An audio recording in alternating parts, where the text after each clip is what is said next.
Logan, congrats on the victory. Obviously, in your backyard, crowd was going crazy. Just talk to me about this feeling, get another win at home. Yeah, it's amazing to get to come back home. We good? Are you waiting on someone? Oh, we're good.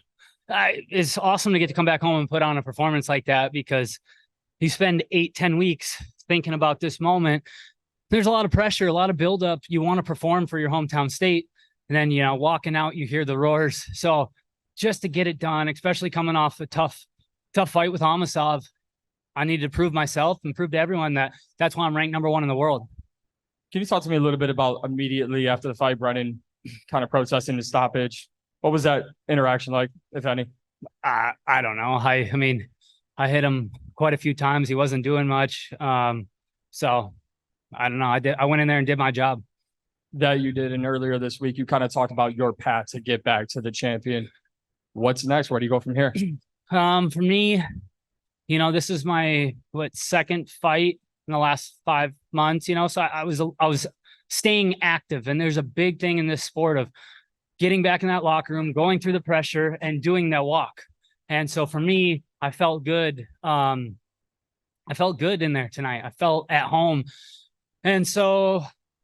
Gosh, I don't know. We'll see what happens. MVP is a free agent. Jason Jackson, is a teammate of mine. Me and Amasov, that's my only losses are to him. One guy who I think right now might be pound for pound best in any division, in any promotion. I mean, so that's one I want to get back. And that was a good start tonight. Hi, Patrick Dano with Combat Sports UK. So Brennan showed a lot of really good takedown defense tonight and was able to get up a lot early on. So is that something you expected, or did you think that his ground game was a little bit maybe worse than it was? No, I knew he was going to be explosive. I knew he was athletic. I think he stuffed maybe a shot right away, but it's so second, I stayed calm in there, front head, kind of got to my scrambles. And I mean, the dude hits hard. So you have to play it smart. You have to stick to a game plan. And so I kind of got the timing. I got his rhythm, and I was able to get to my takedowns. So what are your thoughts on your teammate, Michael Blockus, picking up a big first-round TKO? It's a big moment for him. It's his first time. Not very many people get in a cage and fight another human. Just not very many people do that. And so when you first walk in there, it's a weird feeling. And for him to get over that hump, it's really big for him. So you had the second loss to Amasov in your last fight. Obviously, it might take a little bit of a mental toll on you when you have a second loss to someone. Do you feel like you gained a little bit of yourself back with this win? Yeah, this was big. But it was big to get back to my finishing ways. This is my 4th main event in a row. I fought 75 minutes in the cage since February of 22. Started with Gracie. So this is scheduled for another 5-round fight. So I've gotten a lot of experience in the last 4 or 5, in the last 2 years, year and a half. So, I'm continuing to grow as a fighter, and I'm ready to, I'm ready to get back and get that belt back. Matt Zimmer, Sioux Falls Live. Logan, there was a lot of talk going into this fight about his punching power, about your wrestling skills.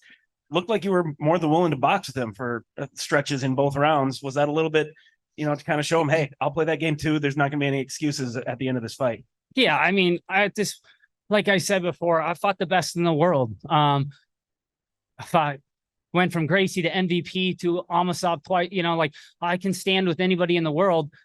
I'm just, I like to get to my positions. And so tonight I had to stay in there, show them my fakes, make them wrestle, get them tired. And, that's what I did. So I know I can stand in there and take punches from anybody in the world.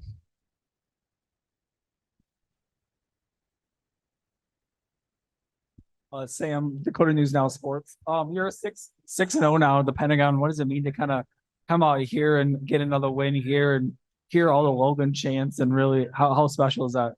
It's a special moment. It's unlike anything else, especially when you get that win. It's special. And South Dakota is my home. I'm born and raised 2 hours and 15 minutes in Webster, South Dakota, on a farm. I'm a farm kid, and so to come out and get to be on Showtime and fight in front of fans worldwide, that's not very many people get to do that, and yet alone to come back in South Dakota and do that, that's a big deal. Yeah, well, how much do you like fighting here at the Pentagon? You know, leading up, there's always pressure to come back home, and you want to perform so well because of that. But when it's over, now that it's over, it's amazing. You know, I get to go see my family, my friends, all my supporters, and get to stay at home for 2 weeks and relax.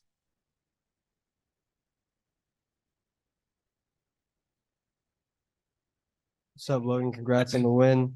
You got your two sisters behind me, your parents. What does it mean to be able to fight in front of your loved ones here in Sioux Falls?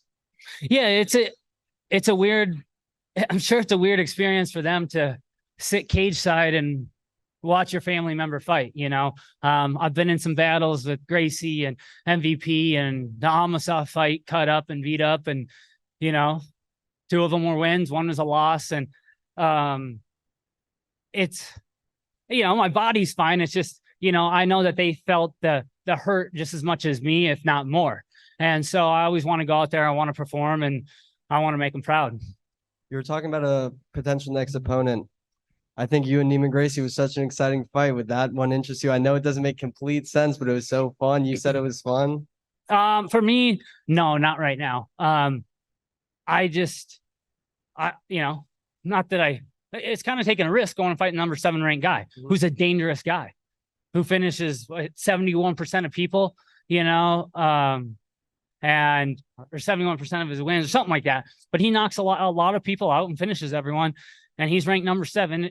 And I went and fought him on 5 months after that fight. So for me, it's to fight for the belt or fight a top 2 guy. You had Robbie here with you, Robbie Lawler, of course, Coach Jason Strout. How much did they help you in the lead up to this, and what does it mean to be able to bring that W back to them? Yeah. Obviously, I got to be out in Vegas for Robbie's last fight. A legend of the sport. That does something for me mentally. When I was a young kid, you're walking around with Robbie Lawler. That's pretty cool as a 24-year-old fighter. Robbie Lawler's in your corner. Not very many people get to do that. And then for Robbie and my relationship to grow as one of my closest friends. Yeah, so I got to be in his corner for his last one. And every time he's in my corner, you know, you want to go out there and make him proud. And then Jason Strout, who's been my boxing coach for the last few years, has really helped me take to the next level. Wayne Hoganson, me and him spent a lot of time this camp of getting myself back to who I was mentally. And me and him had pretty much exactly what happened planned. And since for a long time, there's a lot of notes written down of almost that exact moment with that exact time. So it's pretty cool. That's why my emotion was so high, is that we did a lot of visualizing and getting my confidence not back. It was always there, but to really, truly, you know, seeing that moment before it even happened. And I think that's what we did for this fight. I promised a lot of people before tonight that I wouldn't mention Mount Rushmore again, but I have to. You left yourself off the Mount Rushmore of South Dakota athletes earlier this week. With a couple more wins, you think you'll find yourself on that mountain? Yeah, I gotta go. I guess for me, you know, there's a lot of great athletes from this state and a lot of important people. I think for me to go put myself on that list, I got to go win a belt and defend it a couple times. And I think the state of South Dakota would be really proud of me if I did that. And so right now I'm going to leave myself off of that. I think they're already really proud of you, but I know what you mean. Last thing, of course, South Dakota, born and raised, you got your family here, a bunch of friends. How you plan on celebrating this big victory, man? I think for me, it's just to go say thank you to everyone that, you know, spent their money to come watch me travel, and stay, you know, it's a late night. And so it means a lot for me, for them to all be here. And I got to go say thank you to every one of them. Thank you, man. Thanks. You and Brennan had a moment after immediately after the fight. What did you guys talk about like in that moment? For me, it was just saying thanks for coming to South Dakota and taking this fight. And kind of what I told him is he's one of the most dangerous, if not the most dangerous guy I fought. And I knew that. And I let him know that. And so for me to go get a victory was pretty awesome. And I was, you know, I just want to say thanks for taking the fight. were you aware that he'd obviously hurt his elbow at some point during the fight as well? I had nothing. I don't know. You know, I know he said something to me, but for me, it doesn't matter. I'm going to win that fight no matter what. And so I'm going to keep fighting my style, and it is what it is. Logan, thanks very much. Thanks. Yeah.